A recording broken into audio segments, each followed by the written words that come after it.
RCM साथियों, unique education system के channel पर आपका बहुत बहुत स्वागत करता हूं। आज मुझे बहुत ही खुशी हो रही है, बहुत ही अच्छा लग रहा है आपसे बात करते हुए। पहले मैं मेरा परिचय बता दूं कि नाम प्रहलाद राय, भिलवाड़ा का ही रहने वाला हूं। एक साधारण परिवार में जन्म हुआ और अब इस बिजनेस की बदौलत मैं अपने सपनों की जिंदगी जी रहा हूं। यूएस ने बीड़ा उठाया कि इस कोविड काल में हमारे सभी डिस्ट्रीब्यूटर जो सीखना चाहते हैं, कुछ बड़ा करना चाहते हैं, उनको घर बैठे सीखने का मौका दिया, जो बिजनेस के लिए बहुत ही महत्वपूर्ण है। इन छोटी छोटी बातों को अमल में लाकर, इन्हें अपनाकर हर व्यक्ति बड़ी सफलता हासिल कर सकता है, क्योंकि सिद्धांत हर जगह पर, हर परिस्थिति में समान रूप से काम करते हैं। तो हम चर्चा करते हैं आज आरसीएम के 6 बेसिक, यानी कि 6 वो मूलभूत सिद्धांत जिन पर कि 19 जून को पहली बार डिस्ट्रीब्यूटर ट्रेनिंग वर्कशॉप का आयोजन किया था। पहला बेसिक है प्रोडक्ट का इस्तेमाल करें और लोगों को बताएं। इस विषय पर मुकेश जी कोठारी ने बहुत ही अच्छी तरीके से बताया कि किस तरीके से हमारे को लोगों को प्रोडक्ट यूज करवाना है, सिखाना है, और उन्होंने बताया कि किस तरीके से हम अपनी दुकान घर पर प्रोडक्ट रखकर अपने मिलने जुलने वालों को कैसे प्रोडक्ट को शेयर कर सकते हैं। 26 जून को दूसरे बेसिक सिद्धांत पर अपने सपनों व प्रोस्पेक्ट की लिस्ट बनाएं। इस पर श्री चंद्र अत्री जी ने बहुत ही सुंदर तरीके से बताया कि किस प्रकार हम हजारों लोगों की लिस्ट बना सकते हैं और कैसे अपनी टीम में भी लोगों की लिस्ट बनवा सकते हैं। तीसरे सिद्धांत के ऊपर कॉन्टेक्ट एंड इनवाइट पर सुजीत कुमार सिंह जी ने बहुत ही शानदार तरीके से बताया कि अगर हमें लोगों को कांटेक्ट करना है और उनको मीटिंग, सेमिनार या प्लान के लिए अगर इनवाइट करना है, तो हमें कैजुअल तरीके से नहीं, एक प्रोफेशनल तरीके से बात करनी होगी और हमारे को प्रोफेशनल बनना होगा। लोगों को छोटी छोटी बातें सिखाने की इस कड़ी में चौथे बेसिक बिजनेस प्लान और प्रोडक्ट को दिखाएं पर महावीर सारण जी ने खूबसूरत तरीके से बताया कि प्लान दिखाने से पहले आपको किस प्रकार तैयारी करनी है, वे आप किस प्रकार की मानसिकता के साथ लोगों को प्लान दिखाएं और बिल्कुल सिंपल, सोबर और छोटे से कम समय में कैसे दिखाएं। 5वें बेसिक की अगर हम बात करें तो 48 घंटे में फॉलोअप करें। इस पर सुरेंद्र जी वत्स ने बहुत ही अच्छी तरीके से फॉलोअप के बारे में बताया, किस तरीके से हम फील, फेल्ट और फाउंड के द्वारा लोगों को कैसे ऑब्जेक्शन हैंडलिंग करने में और कैसे प्रोस्पेक्ट को ज्वाइनिंग के मूड पे लाने पे हम काम करें। आज हम बात करेंगे 6 बेसिक के अंतिम नियम पर। ज्वाइनिंग करवाएं और 6 बेसिक से शुरुआत करवाएं। अभी तक हमने जो भी प्रक्रिया की वो सभी हमारे छोटे छोटे माइलस्टोन थे। असल में तो बिजनेस उसकी ज्वाइनिंग करवाने के बाद ही शुरू होता है। सहमत है ना आप मेरी बात से? बहुत बार क्या होता है ना कि हम बहुत सारी चीजों पर फोकस करते हैं, लेकिन कुछ एक सिंपल चीजें जिनको फोकस किया जाए तो हमारा बिजनेस को टोटली बदल के रख देती है। लेकिन ऐसी छोटी छोटी चीजें हमसे छूट जाती है और उनमें से एक है नई डिस्ट्रीब्यूटर की शुरुआत। ये भी उन्हीं में से एक है। हम जानते हैं कि ज्वाइनिंग करवाना एक बड़ा काम है। कभी कभी ये कुछ दिन भी लग सकते हैं, तो कभी कभी हफ्ते भी लग सकते हैं एक ज्वाइनिंग में। लेकिन एक बहुत बड़ी ट्रेजेडी है, दुर्भाग्य है कि जो ज्वाइनिंग इतने दिनों में, इतने हफ्तों में, इतने महीनों की मेहनत के बाद आई है, 90% लोग उस ज्वाइनिंग आ गई तो उसकी केयर करना बंद कर देते हैं।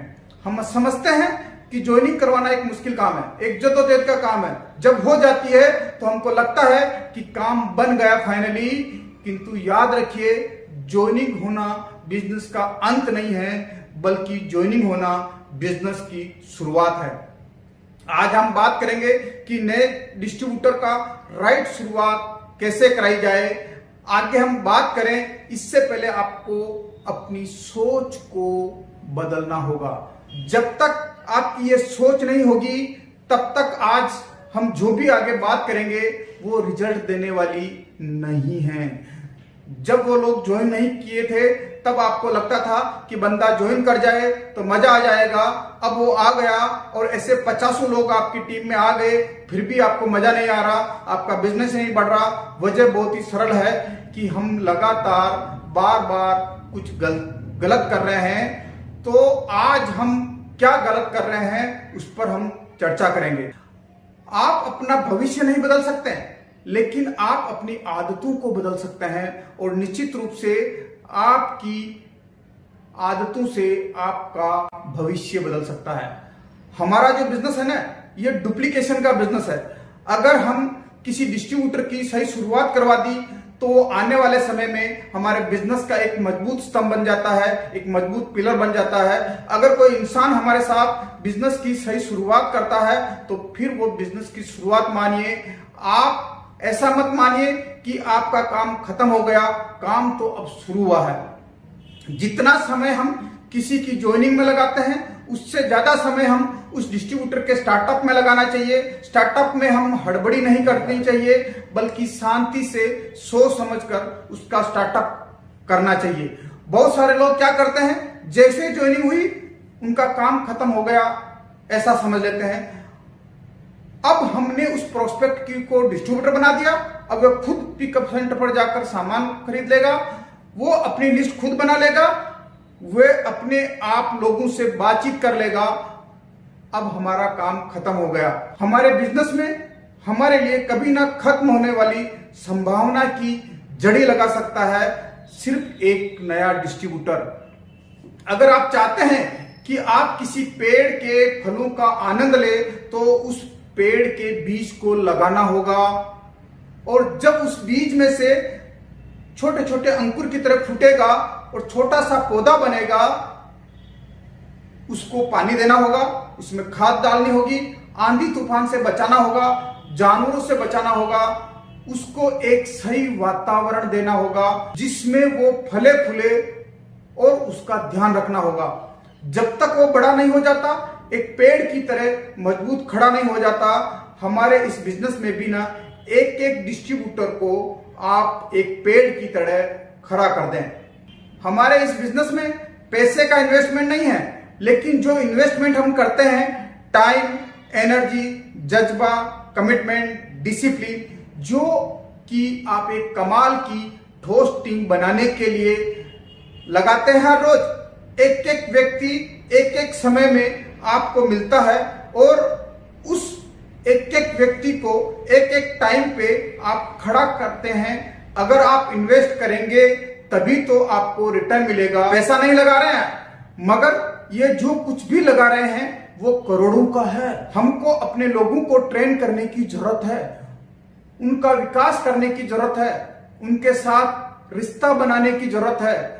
तब आप उम्मीद करेंगे कि ये काम सही कर रहे हैं या गलत कर रहे हैं, ये हो रहा है या नहीं हो रहा है। बिना कुछ किए अगर आप उम्मीद करने लग जाते हैं कि किसी ने आपके साथ ज्वाइनिंग कर ली और कल से वो काम शुरू कर देगा, दोस्त आपने भी शुरू नहीं किया था, मैंने भी शुरू नहीं किया था, मेरे अपलाइन ने मेरा हाथ पकड़ा था और जब तक मैं अपने पांवों पे खड़ा नहीं हो गया था मेरा साथ दिया था।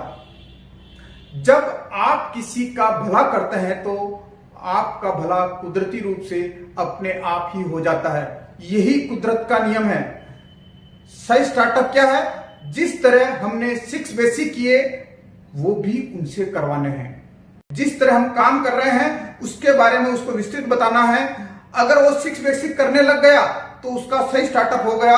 अगर वो 6 बेसिक नहीं कर रहा है, वो जानता नहीं है 6 बेसिक के बारे में, तो फिर उसका राइट स्टार्टअप नहीं हुआ है। ऐसी स्थिति में हमें क्या करना है? जो 6 बेसिक हम कर रहे हैं उसको करते हुए दिखाना है, सिर्फ बताना नहीं है कि आप ऐसा कर लो वैसा कर लो। अगर हम उसके सामने केवल भाषणबाजी करेंगे तो वो भी आगे जाकर केवल भाषणबाजी करेगा। तो हम जो 6 बेसिक पर काम कर रहे हैं वो उसको प्रैक्टिकली करके दिखाना है।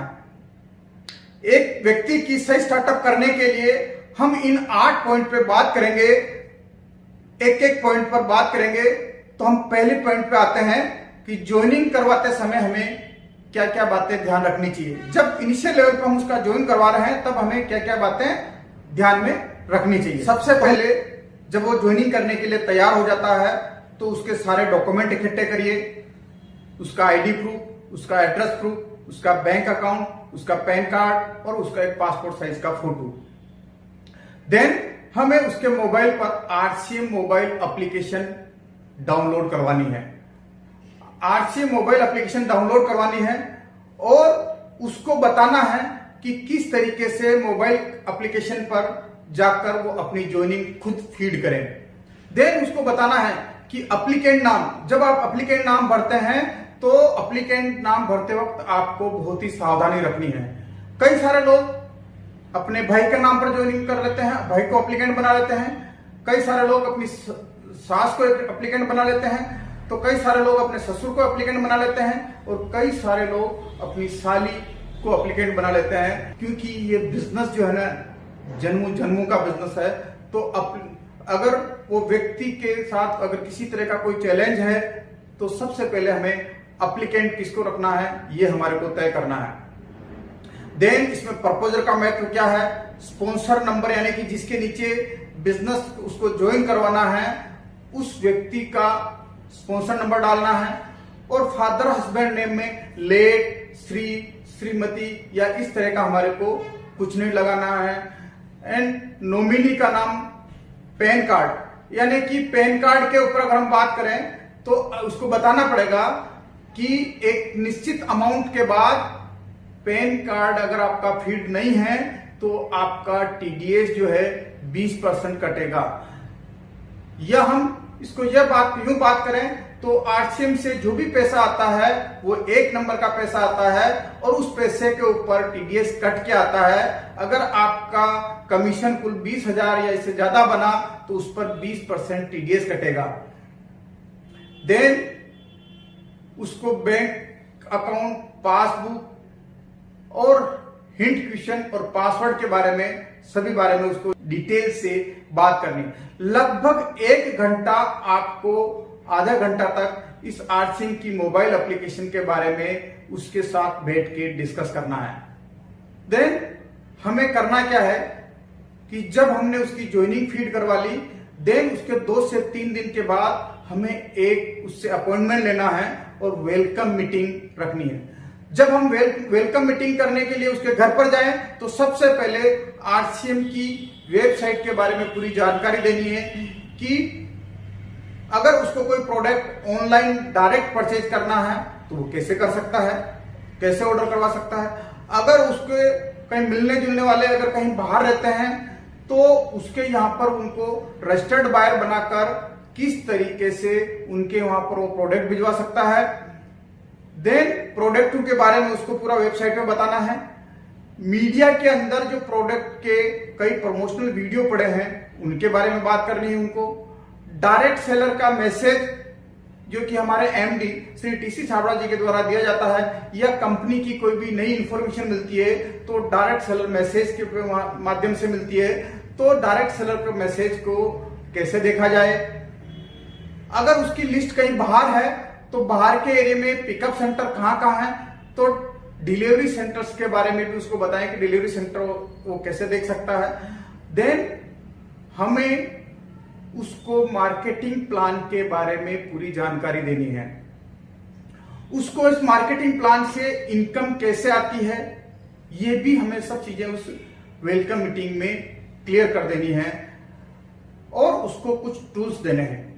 टूल्स में आप कौन कौन से टूल्स देंगे, marketing plan book, product catalogue, कुछ किताबें और कुछ वीडियो आप उसको रिकमेंड करेंगे क्योंकि उनके पास बिजनेस रिलेटेड टूल होना बहुत ही जरूरी है कि जब आप उनके साथ नहीं होते ना तब भी ये टूल काम करते हैं। क्योंकि नेटवर्क मार्केटिंग के बारे में या आरसीएम के बारे में मार्केट में बहुत सारी भ्रांतियां हैं। कई बार उसको भी डाउट आएगा, आप कितना भी उसे बता दें कि वो लोगों से डिस्कस ना करें, इसके बावजूद भी वो किसी न किसी से बात कर लेगा। इसको इस तरह से बताइएगा तो वो अपने तरीके से किसी न किसी से बात कर लेगा। जैसे ही वे किसी से बात करेगा सामने वाला कुछ बोल देगा, अगर वो किताबें पढ़ रहा है, वीडियो देख रहा है, तो ये सारी चीजें, सारी नेगेटिविटी से उसे कोई फर्क नहीं पड़ेगा। ये जो टूल्स है एक वैक्सीन की तरह से काम करता है। आपने प्लान पर अच्छी चर्चा करें कि उसको अगर कोई संशय है तो उसको दूर करें कि ये इनकम इसमें कैसे आती है, इसके बारे में भी आपने चर्चा कर ली। देन हमें चर्चा करनी है वेलकम मीटिंग में future of direct selling. Bharat के अंदर डायरेक्ट सेलिंग का क्या फ्यूचर है। केपीएमजी और फिक्की की रिपोर्ट के मुताबिक 2025 में 64,500 करोड़ का टर्नओवर होगा डायरेक्ट सेलिंग का। तो भारत के अंदर कितना बड़ा फ्यूचर है। अभी भारत में छोटा सा टर्नओवर हो रहा है, मात्र 13,500 करोड़ रुपया, और ये जो 2025 में 5 गुना बढ़ेगा। तो फ्यूचर ऑफ डायरेक्ट सेलिंग के बारे में बात करें। Then power of direct selling, देखिए कि मल्टीप्लिकेशन का जो पावर है वो सिर्फ डायरेक्ट सेलिंग में है। अगर हम टाइम की मल्टीप्लिकेशन की बात करें, मेन पावर के मल्टीप्लिकेशन की बात करें, और कंपाउंडिंग इफेक्ट है वो भी सिर्फ डायरेक्ट सेलिंग में है। तो हमें पावर ऑफ डायरेक्ट सेलिंग यानी कि इसके बारे में भी हम चर्चा कर सकते हैं। कंपनी के बारे में बात करें, और नए व्यक्ति को जो भी सूचनाएं देनी होती है उसके लिए आप उसको एक व्हाट्सएप ग्रुप में ऐड कर लें, या आपने कोई अगर ब्रॉडकास्ट ग्रुप बना रखा है तो उस ब्रॉडकास्ट ग्रुप में ऐड कर लें। आपको सूचना देने के लिए उसको व्हाट्सएप ग्रुप में ऐड कर लिया। अब उससे बात करनी है कि हमारे सिस्टम की मीटिंग के बारे में। देखिए कि एक मीटिंग जो है ना, उसमें कई गुना ऊर्जा भर लेती है, उसके कई विश्वास को बढ़ा लेती है। जब वो स्टेज पर जाकर लोगों को सुनता है, लोगों से रिलेट करता है, जब ये कर सकता है तो मैं भी कर सकता हूं, और उसको ये मीटिंग जो है उसका विश्वास को कई गुना ज्यादा बढ़ा लेती है। तो हमें उसको यूनिक एजुकेशन सिस्टम के बारे में बताना है, और यूनिक एजुकेशन के यूट्यूब चैनल को सब्सक्राइब करवाना है। हमारे साथ कौन कौन से वेंडर्स हैं और उन वेंडर्स के कौन कौन से यूट्यूब चैनल है, जैसे कि न्यूट्रीचार्ज के यूट्यूब चैनल के बारे में, गुड डॉट के यूट्यूब चैनल के बारे में, हरी संजीवनी के यूट्यूब चैनल के बारे में, हेल्थ गार्ड के यूट्यूब चैनल के बारे में, और की सोल के यूट्यूब के चैनल के बारे में, ये भी हमें उसके बारे में पूरा उसको नॉलेज देना है। देन हमारे पास तीसरा स्टेप जो आता है कि use the product and share the product and display the product. जब भी हम उससे मिले तो हम 100% आरसीएम के प्रोडक्ट यूज कर रहे हों।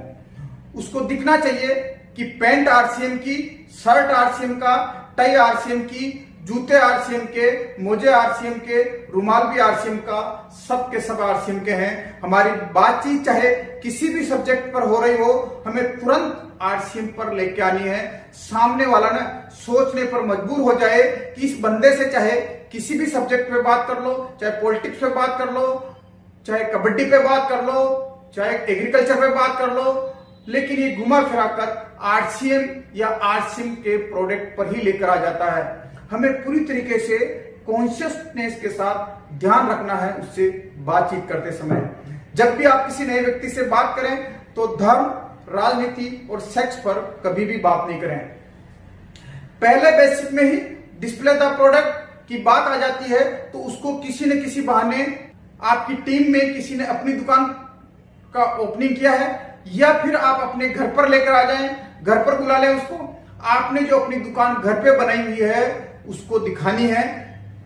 तो ये पहला बेसिक केवल हमें बताना नहीं है, पेपर पर लिखकर देना नहीं है, कार्ड देकर बताना नहीं है, बल्कि जो आप प्रैक्टिकली कर रहे हैं उसको करते हुए दिखाना है। जैक मा बोलते हैं कि हमारे पास कभी भी पैसों की कमी नहीं होती, हमारे पास कमी होती है सपने देखने वाले लोगों की, जो अपने सपनों के लिए मर सके। अब हम बात करते हैं चौथे स्टेप की, make a list of dream and prospect. ऐसे ही जब हम सपनों और प्रोस्पेक्ट की लिस्ट बनाने की बात करेंगे तो आपके पास भी लोगों की लिस्ट बनी हुई होनी चाहिए। ऐसे ही उसको अपनी ड्रीम बुक दिखाकर उसके सपनों के बारे में बात करनी चाहिए। उसको क्या क्या ड्रीम है, वो गाड़ी लेना चाहता है, बाइक लेना चाहता है, लैपटॉप लेना चाहता है, अच्छा सा मकान बनाना चाहता है, बच्चों की अच्छी एजुकेशन चाहता है, या फिर परिवार के साथ कहीं बाहर कहीं घूमने जाना चाहता है, उसके क्या क्या ड्रीम है उसके साथ बैठकर उसकी लिस्ट बनवानी है। उसके सपनों को लिखना बहुत ही महत्वपूर्ण काम है। इस बिजनेस से उसके लक्ष्य को हासिल करने के लिए उससे ये 2 सवाल जरूर पूछने चाहिए और उसका उत्तर भी जानना चाहिए कि आने वाले अगले 3 महीने में, 6 महीने में, 1 साल में, 3 साल में, 5 साल में इस बिजनेस से वो कितनी इनकम की उम्मीद रखता है। और दूसरा सवाल, अगले 3 महीने, 6 महीने, 1 साल, 3 साल, 5 साल में इस बिजनेस से कौन कौन से सपने पूरे करना चाहता है। उसको डायमंड क्लब के बारे में बताएं, वाइटल पिन लेवल के बारे में बताएं, ताकि उसका अगला लक्ष्य क्या है हमें भी पता चल जाए और उसका भी अगला लक्ष्य बन जाए। उसको दिखाएं और बताएं कि ये मेरी ड्रीम लिस्ट है, जो मैं इस बिजनेस से कुछ तो मेरे पूरे हो गए और बाकी के मैं बहुत जल्दी ही इसको पूरा करने वाला हूं। आप सीरियस हैं तो अब हम बैठकर आपकी लिस्ट बनाते हैं और साथ बैठकर उसके प्रोस्पेक्ट की लिस्ट बनवानी है। तो सबसे पहले हमारे को लोकल की लिस्ट बनवानी है, फिर 30 से 50 किलोमीटर के एरिया की लिस्ट बनवानी है, उसके बाद 50 से 300 किलोमीटर के एरिया की लिस्ट बनवानी है, और अंतिम लिस्ट पूरे भारत में जहां कहीं भी उसके जान पहचान के लोग हो, उसके रिश्तेदार हो, उसके दोस्त हो, तो उसकी लिस्ट बनवानी है। इस प्रकार हम केवल बोल कर नहीं, अपितु हमने प्रैक्टिकल अपनी ड्रीम बुक और प्रोस्पेक्ट की लिस्ट दिखाकर हमने कैसे बना रखी है वो सारी चीजें बताकर प्रैक्टिकल करके दिखा दिया ना, नहीं कि बोलकर। यानी कि हम जो भी काम कर रहे हैं उसको हमें प्रैक्टिकल करके दिखाना है। देन अब हमने प्रोडक्ट यूज करने के बारे में बता दिया, मेक ए लिस्ट उसके बारे में बता दिया। देन अब हमारे पास आता है कि जो हमने लिस्ट बनाई उस लिस्ट में से वो लोगों को कांटेक्ट कैसे करें, लोगों को इनवाइट कैसे करें। तो हमारा 5वां स्टेप है कांटेक्ट एंड इनवाइट। तो इसके बारे में जब भी हम बात करें तो नया नया व्यक्ति में क्या है, काफी जोश होता है और वो लोगों से बात करने लग जाता है। उसको पता नहीं होता कि लोगों को कैसे इनवाइट करना है, कैसे बात करनी है। जब लोग उसको मना कर देते हैं, रेस्पॉन्स नहीं देते हैं, तो वो नेगेटिव हो जाता है। इसके लिए हमें उसके बिहाफ पर उसके कम से कम 5 लोगों से हमें बात करनी चाहिए। या जब भी हम उसके लोगों से बात करें तो स्पीकर ऑन करके बात करें, ताकि वो समझ जाए कि सामने वाला किस तरह से बात कर रहा है और आप उसका किस तरीके से रेस्पॉन्ड कर रहे हैं। जब हम उसके 5 लोगों से बात करके उसको दिखा दिया, तब आप उसको बोलिए कि आप मेरे सामने कम से कम 2 से 3 लोगों से बात करो, 2 से 3 लोगों से बात करिए। और जब वो बात करता है तो आपको उसको ऑब्जर्व करना है कि वो बात कैसे करता है। अगर कोई गलती करता है तो आप उसको बीच में मत टोकिए। जब उसकी बात खत्म हो जाए तो सबसे पहले उसको एप्रिशिएट कीजिए और फिर उसको बताइए कि थोड़ा सा ये सुधार कर लेना तो बहुत अच्छा होगा। अब हमने उसको फॉलो में कांटेक्ट एंड इनवाइट के बारे में प्रैक्टिकली करके दिखा दिया। और इस कांटेक्ट इनवाइट पर हमको बहुत ही काम करने की जरूरत है, क्योंकि अधिकांश लोगों के विकेट यहीं पर उड़ते हैं। जो लोग जब वो लोगों से बात करता है, लोग उसका मजाक उड़ाते हैं या कहते हैं कि तू तो फंस गया, क्या तेरे को यही काम मिला क्या करने को, क्या ये काम तेरे स्टैंडर्ड का है। इस तरह हमने कांटेक्ट एंड इनवाइट को केवल ऐसे लिखकर, बोलकर, भाषण देकर नहीं बताया, बल्कि हमने उसके सामने उसको लोगों को कांटेक्ट किया, उसके लोगों को इनवाइट किया और उसको प्रैक्टिकली करके दिखा दिया कि लोगों से कांटेक्ट कैसे करना है। तो 6वां स्टेप आता हमारा प्लान और प्रोडक्ट दिखाना। 6वां स्टेप आता हमारा का प्लान और प्रोडक्ट दिखाना। तो हमारी टीम में ऐसा कल्चर होना चाहिए कि हर नए ज्वाइन होने वाले व्यक्ति की लिस्ट पर कम से कम 5 लोगों को प्लान, उसका प्रपोजल दिखाए, जो कि उसको इस बिजनेस में लेकर आया है। अगर प्रपोजल भी नया है तो उसका एक्टिव अपलाइन उसके साथ में उसके 5 लोगों को प्लान दिखाए। जब हम उसके लोगों को प्लान दिखा रहे हैं तो वो ध्यान से देख रहा है, सुन रहा है। आगे क्या करना है, अब वो कम से कम 2 से 3 लोगों को प्लान दिखाए और आप ध्यान से देखें, ऑब्जर्व करें उसको कि वो कैसे लोगों से बात कर रहा है, कैसे लोगों को प्लान दिखा रहा है।